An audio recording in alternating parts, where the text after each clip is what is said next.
So guys, this is your money system when you're going to South Korea. Ang kanilang pera is called the Korean won.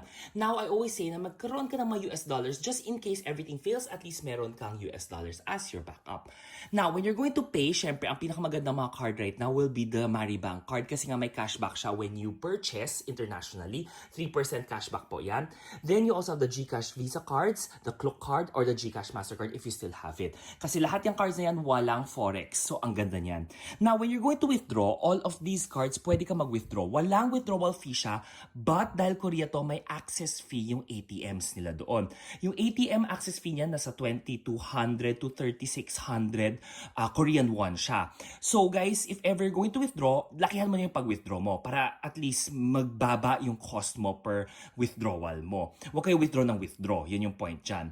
So if ever, pwede mo kayo magpa-money change lang in the city, basta find a good rate na lang if ever. But lahat to, pwede ka mag-withdraw. Just find an ATM na pinakamababa yung access fee. If you're going to use your credit cards naman, as always, use low forex credit cards. Diba, syempre you have the Z, walang points yan, pero zero forex yan.